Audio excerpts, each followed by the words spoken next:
I am highly responsible for misleading the people of Kenya to elect William Ruto. I mobilized millions of supporters to elect him. He deceived me and deceived the people of Kenya.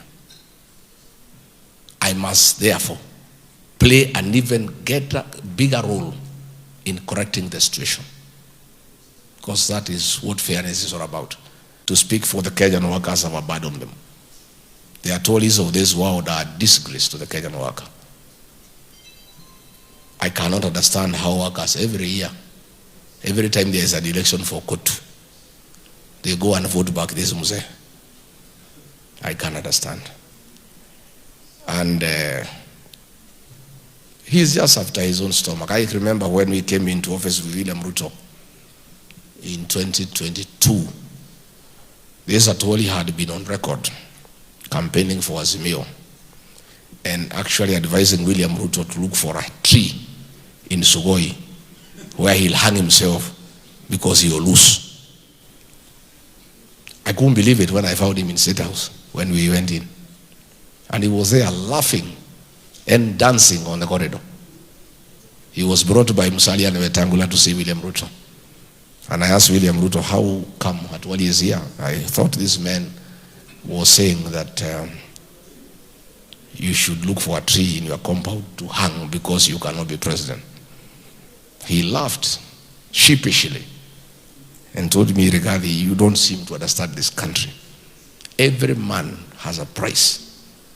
He's a Atwali. He's a useless fellow. He just wants money. That's why he's here. And it has happened. He has abandoned the workers. He is now the lead praise singer of the William Ruto praise and worship team. He's the lead soloist. He sings with both bass and soprano. To praise a man who has made the lives of workers hell. To sing praises to a man who has impoverished Kenyan workers. To affirm a man who have made workers beggars in their own country. The workers of Kenya, since you seem to be unable to remove this man, my proposal to Kenyan workers is about time we created another alternative organization to champion the rights of the Kenyan workers, so that workers have a choice. They don't have to be in court. I want to urge you to start forming that body. I know William Ruto, through the Registrar of Trade Unions, will frustrate the registration of that organization. But again, mine is just to assure you, get your paperwork in order, get the members in order. Next year, in October, when we are in office, we shall register the new organization that will champion the interest of the Kenyan worker.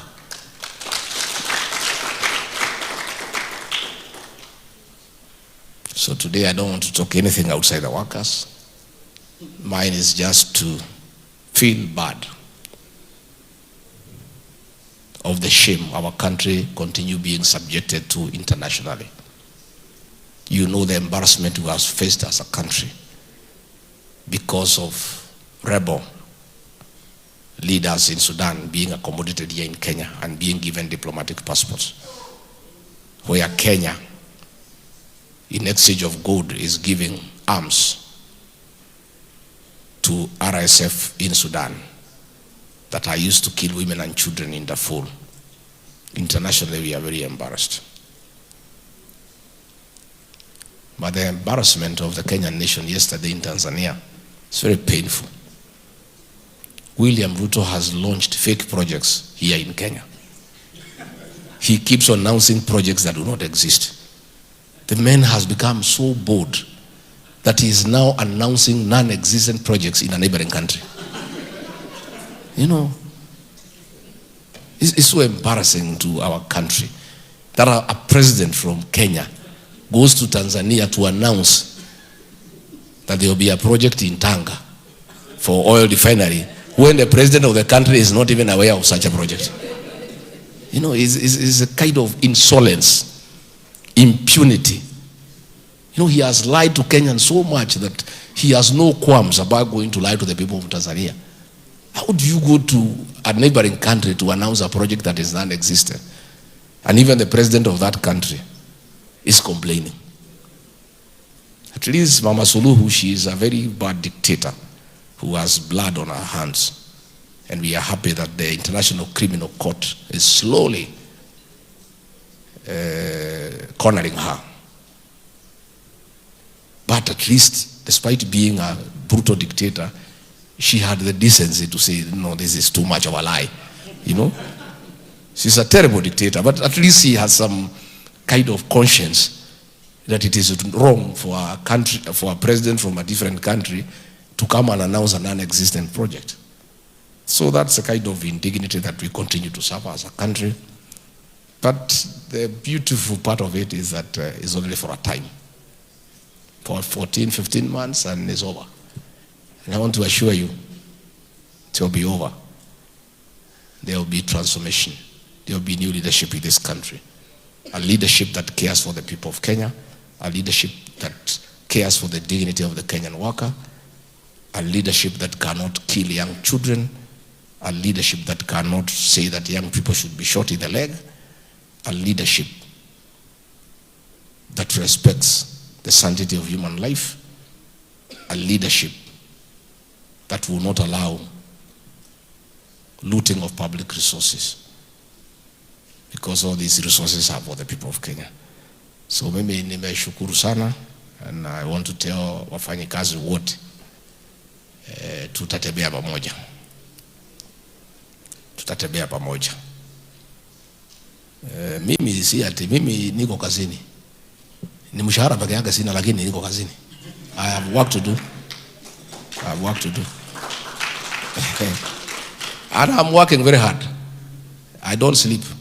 I have work to do. I'm a man on a mission. I must correct the mistake that I made.